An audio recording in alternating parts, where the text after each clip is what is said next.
네, 오늘은 MySQL DB, 그러니까 광기형 DB를 사용하면서 그 인덱스에 대해서 얘기 안 하고 넘어가기가 힘들어서 이렇게 그 수업하는 시간을, 강의하는 시간을 갖게 되었어요.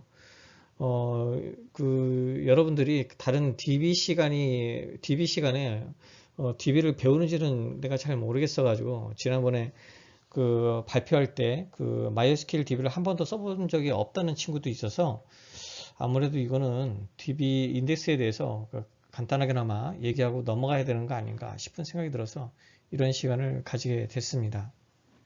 그 RDB에 성능 이슈가 당연히 있겠죠. 예를 들어서 뭐 한 건, 열 건이나 100건, 1000건, 만 건까지는 그 테이블을 전체에 다 뒤지는 게 아무런 문제가 없지만 만 건에서 10만 건, 100만 건, 1000만 건, 억, 뭐 10억 이렇게 올라가게 되면 테이블을 처음 시작부터 시작해서 맨 끝까지 가는데 어마어마한 시간이 걸립니다. 그렇게 그 조회하는 성능에 그렇게 어마어마한 시간이 걸리기 때문에 인서트하는 데는 맨 마지막에다가 인서트하면 되잖아요. 그런데 이거는 그렇게 안 되니까 뭐 문제가 좀 있습니다. 그래서 디스크 IO 그래서 이때 발생하는 문제가 디스크 IO가 늘어난다는 거예요. 왜냐면 데이터가 디스크에 저장이 되어 있잖아요. 요새는 SSD를 사용하기 때문에 그 예전처럼 원판 디스크를 뒤지는 그런 문제가 없었는데 그래도 결국은 그 이 인덱스라는 걸 통해서 SSD를 사용한다 할지라도 이 인덱스를 통해서 성능을 개선할 수 있는 방법이 상당히 많이 존재한다 이 얘기죠. 인덱스라는 것은 항상 정렬된 상태를 유지하는 겁니다. 그러니까 데이터가 랜덤하게 인서트가 되잖아요. 그렇죠? 랜덤하게 인서트가 될 때 이게 자동으로 되어서 있고 이거를 몇 번의 탐색 알고리즘에 의해서 딱 찾아간다 그러면 어, 디스크 IO를 처음부터 뒤지는 것보다는 훨씬 더 빠른 속도로 찾아갈 수 있겠죠. 그러니까 디스크 IO를 줄이는 거예요. 그래서 바로 인덱스라는 게 있는 겁니다. 여러분들 서치 알고리즘을 구성도 해봤을 거고 소트 알고리즘도 구성도 해봤을 거니까 이때 사용되는 인덱스라는 게 얼마나 좋은 건지 스스로 잘 알 겁니다. 그런데 인덱스에도 장단점이 있어요. 왜 그러냐면 서치가 있고 업데이트가 있고 그 인덱스라는 게 있는데 인덱스를 여러 개를 만들면 이 데이터를 저장할 때 저장 성능을 많이 떨어뜨리게 돼요. 그 대신에 데이터의 읽기 속도를 당연히 높이게 되겠죠. 어떤 알고리즘을 통해서 찾아내는 거니까 정렬화된 데이터를 찾아내는 거니까 그렇겠죠? 인덱스 알고리즘에 대해서 한번 살펴볼게요. 이렇게 제가 찾아낸 거는 한번 찾아보니까 한 5가지 정도가 있습니다. 비트리, 해시 인덱스, 그다음에 프랙탈 트리 알고리즘, 그다음에 R트리, 풀텍스트 인덱스 한 요 정도가 있어요.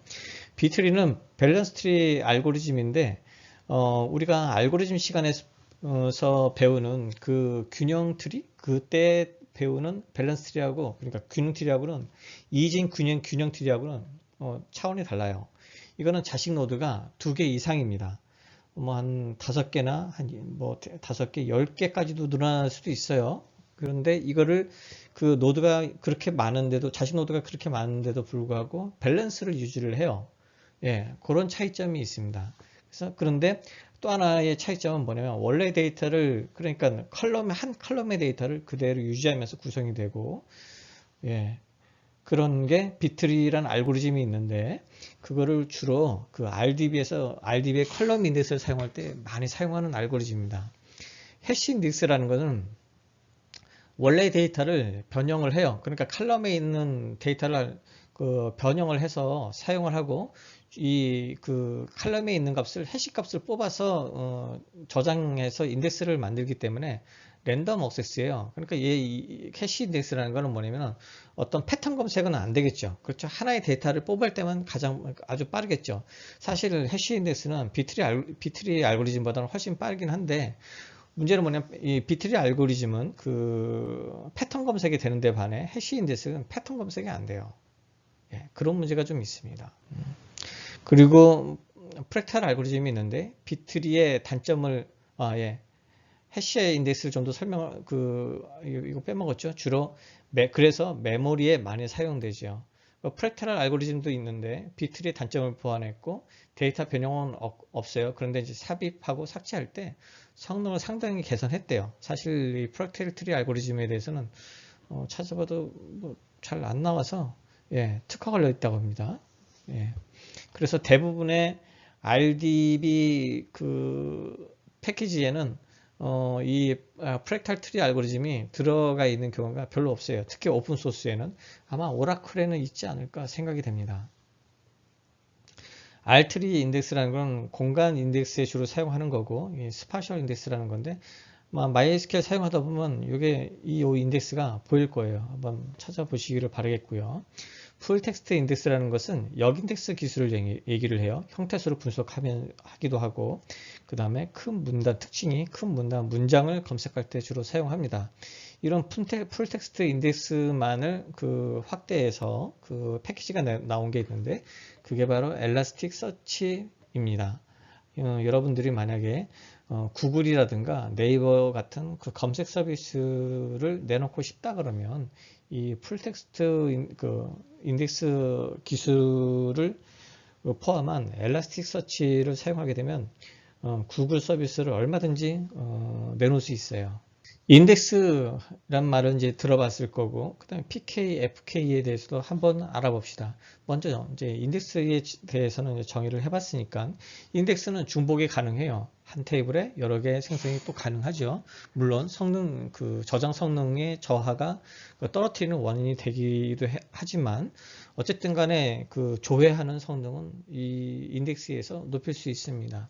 테이블당 두세 개가 최선이긴 한데, 설계자에 따라서 더 생성할 수도 있어요. 그런데 되도록이면 테이블당 두세 개를 유지하는 게 좋습니다. 저는 한 테이블에 10개에서 20개까지 있는 것도 보긴 했어요. 프라이머리 키는 한 테이블에 기본 키가 되는 거고, 그러니까 반드시 있는 거 주로 ID 용도로 생성이 되죠. 그러니까 오토 인크리먼트로 해서 순번으로 그냥 쭉쭉쭉쭉 아이디를 주는 경우가 있어요. 그거를 프라이머리 키라고 그러는데 한 테이블의 기본 키입니다. 그리고 중복이 당연히 없어야 되고요. 반드시 한 테이블에 한 개씩 있거나 아니면 필요 없으면 없어도 됩니다. 그 다음에 포린 키는 뭐냐면 다른 테이블에 있는 PK를 사용하는 경우, 참조하는 경우를 포린 키라고 합니다. 유닛 키는 뭐 중복이 없는 인덱스라는 건 얘기했고요. 여기 상품 테이블하고 주문 테이블이 있습니다. 상품 테이블의 상품 번호가 PK이고 주문 테이블의 주문 번호가 PK라고 하면 주문과 상품의 이 히스토리성 결합한 조인한 테이블이 하나 있을 수가 있는데, 이때 주문 번호와 상품 번호를 얘를 가져와서 전역한다 그러면 이때 이게 FK 포린 키가 됩니다. 그래서 이 두 개를 합해서 유니크 키로 이렇게 사용할 수 있겠죠. 예. 인덱스 관련 쿼리들이 뭐 여러 가지가 있는데, 생성할 때는 뭐 이 명령어를 쓰고 테이블을 생성할 때 같이 생성할 수 있는 방법도 있습니다. 이런 쿼리에서 이렇게 프라이머리 키, 인덱스를 두면 각각 프라이머리 키하고 인덱스 키가 각각 생성이 됩니다. 이게 IDX 테스트라는 게 있는데, 이때 라이터라는 컬럼을 사용이 가능하겠죠. 인덱스 관련 쿼리를 또 살펴보면 테이블에 추가하는 쿼리도 있어요. 알러트 테이블 add 인덱스를 하게 되면 이 특정 테이블에 인덱스를 갖다가 추가할 수가 있어요. 뒤에 가로 열고 가로 닫으면 컬럼명을 이렇게 복합 컬럼명을 줄 수도 있죠. 여기서 예제에서는 알터 테이블 책이라는 테이블에다가 IDX 테스트라는 인덱스를 추가했습니다. 그 다음에 컬럼명은 라이터 한 개이고요. 해당 테이블에 어떤 인덱스가 있는지 확인해 보려고 그러면 show index from 테이블명을 주면 됩니다. 그 다음에 인덱스 삭제는 alter table 해서 drop 인덱스 하게 되면 해당 인덱스를 삭제할 수도 있죠. 그러나 굳이 이것을 해보거나 그러진 않을 거예요. 저 같은 경우는 주로 이렇게 명령어를 사용한다기보다는 툴을 사용하기 때문에, 예, 그렇습니다. 정규화에 대해서 좀 얘기해 보겠습니다. 정규화란 그 정보의 중복 저장을 방지하기 위해서 나온 개념이에요. DB를 그 업데이트할 때, 갱신할 때 어떤 문제가 발생할 수가 있는데, 그 문제에는 뭐 삽입할 때도 문제가 발생할 수 있고, 삭제할 때도, 수정할 때도 어떤 데이터가 어, 그 정상적이지 않은 상태가 생길 수가 있어요. 이거를 그 데이터 무결성이라고 하는데, 그러니까 이 정교화의 기본적인 목적은 DB 데이터의 무결성을 확보하려고 하는 거예요. 그 정교화 과정에는 제1 정교화부터 시작해서 제6 정교화까지 있는데, 보통 많이 사용하는 것은 제1 정교화부터 제3 정교화까지입니다. 이거와 관련된 내용은 인터넷상에 많이 있으니까 참조하시기를 인터넷상에 뒤집어서 검색해서 확인해 보시면 될 것 같고요. 우리는 굳이 정규화에 대해까지 논의해서 DB를 만들거나 하지는 않을 거예요. 다만 제가 여러분들이 생성한 테이블을 가지고 여러분들과 논의하면서 정규화를 조금씩 맞춰 가겠습니다. 왜냐하면 정규화를 하지 않게 되면 DB를 갱신할 때 앞에 이런 삽입, 삭제, 수정 이런 일이 있을 때마다 문제가 많이 생깁니다. 그래서 필요하긴 한데 굳이 그 OOP 개념, 그러니까 객체라는 개념을 갖고서 객체 하나마다 탭을 만들게 되면 이게 쉽게 정교화가 되는 경향이 좀 있거든요. 그래서 객체에 대한 개념만 객체를 테이블로 바꾼다라는 생각만 갖고 있으면 아주 크게 문제가 되지는 않을 것 같아서 그 정교화까지는 하지는 않는데, 그런데 우리가 논의를 통해서 정교화를 하긴 하겠다라는 거죠. 그리고 우리가 또 알아야 되는 게 그 DB 테이블에는 마스터와 히스토리에 대한 개념이 있습니다.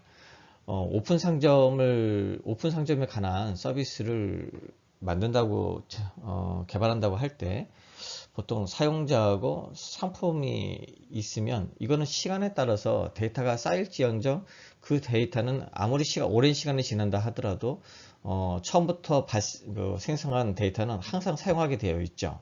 그래서 이런 거를 시간에 따라 변하지 않는 정보다라고 해서 마스터라는 테이블이 되겠고요. 물론 그 테이블의 내용은 시간에 따라 변할 수는 있지만 그 시간과 관련 없이 계속 사용할 수 있잖아요. 뭐 그런 개념입니다. 히스토리와 관련돼서는 시간에 따라서 계속해서 추가되는 정보예요. 예를 들면 주문이 그렇죠. 시간에 따라서 계속해서 추가가 되지만 예를 들어 5년이 지나면 법에 따라서 버려도 되는, 5년이 지난 데이터는 그 버려도 되는 그런 정보가 되겠어요. 이거를 히스토리성 테이블이라고 그럽니다. ERD, Entity Relation Diagram, 테이블 간의 관계를 그린 다이어그램입니다. 이렇게 A라는 테이블이 있고 B라는 테이블이 있을 때 이 두 사이의 관계를 어떤 그 심볼에 의해서 표현한 걸 말합니다. 그럼 이 심볼에 대해서 한번 좀 알아볼게요. 우선 각 도형의 의미는 아래와 같습니다. 일단 이렇게 그 위에서 아래로 그은 거는 한 개를 의미하고, 이런 그 갈고리 모양이 된 거는 여러 개를 의미하고, 이렇게 동그라미는 제로 개를 의미합니다. 그러니까 무슨 얘기냐면 요게 1 이렇게 짝대기 1이라고 있을 때 A란 테이블의 한 개의 데이터와 B란 테이블의 한 개의 데이터는 서로 하나씩 연관이 있다. 딱 1대1 매칭이다 라는 거죠. 그 다음에 A라는 한 개의 데이터와 B라는 테이블에는 여러 개의 데이터와 연관이 있을 수 있다 라는 거예요. 그 다음에 A의 한 개의 데이터와 B라는 테이블의 0개부터 1개까지 연관이 있을 수 있다 라는 거죠. 그 다음에 A의 한 개의 데이터와 B라는 테이블의 0개부터 다수 개의 데이터가 관련이 있다 라는 뜻이에요. 이 관계를 연결하는 사례는 두 가지 종류가 있는데, 그 실선은 양쪽의 키가 모두 기본키일 때, 점선은 한쪽만 기본키일 때, 이것만 일단 알고 계시고요. 하나의 예를 한번 들어봅시다. A라는 테이블의 한 개의 데이터와 B라는 테이블의 여러 개의 데이터가 관련이 있다는 의미를 그 어떤 ERD로 표현하게 되면 이렇게 표현할 수가 있습니다. 여기 한 개, 그 다음에 이건 여러 개. 이거는 뭐 여러분들이 그 실질적으로 DB를 구성을 하고 그리고 프로그램을 짜다 보면 이게 무슨 말인지 이해가 갈 거예요. 근데 지금은 뭐 이게 이해가 안 갈 수도 있어요. ERD의 예를 또 한번 좀 더 자세하게 하나 들어보겠습니다. 여기에 유저 인포 테이블이 있고 여기에 보드 테이블이 있고 파일스라는 테이블이 있습니다. 맨 위에는 이거는 PK예요. PK 이거 PK 이것도 PK 그리고 파일 아이디도 PK인데 요건 일대 그 다수개 0부터 시작해서 다수개와 서로 연관성이 있다. 일대 다라는 개념이잖아요. 그때 보드에는 유저 인포에 FK를 가져다가 쓰고 있네요. 그렇죠? 여기 이게 PK니까. 예. 그리고 파일스는 그 보드의 PK를 역시 또 가져다 쓰고 있습니다. 여기다가. 그렇죠? 예. 이것도 1대 n인데 점선이 그어져 있는 이유는 그어져 있는 경우는 그 양쪽이 보드가 유저 인포가 보드에 FK를 가져다 쓰지 않잖아요. 그래서 이렇게 그려져 있는 거예요. 네. 이렇게만 알고 계시면 될 거예요. 이쪽도 마찬가지죠. 보드에는 그 파일스의 파일스의 PK를 가져다 쓰고 있지 않죠. 그렇죠? 한쪽만 가져다 쓰고 있잖아요. 이렇게 됐을 때 점선을 갖다 표시하고 양쪽 크로스 타이틀리 커플드 됐을 때 아주 단단하게 묶여 있을 때 양쪽이 서로 PK를 서로가 가져다 쓸 때는 이게 이제 직선으로 그으면 되겠죠. 네, 그렇습니다. 일반적으로는 대부분 다 사선인 경우가 많아요. 그렇게 생각하면 됩니다.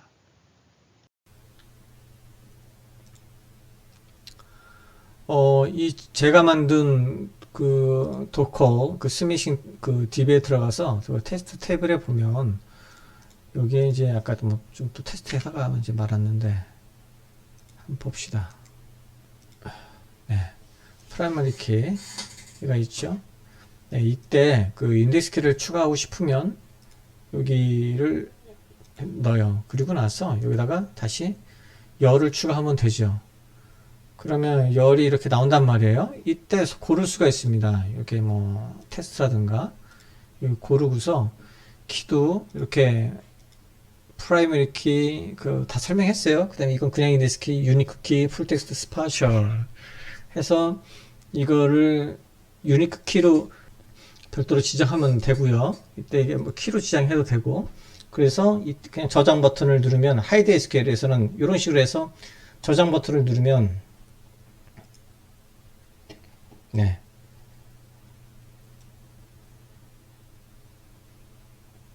여기 보면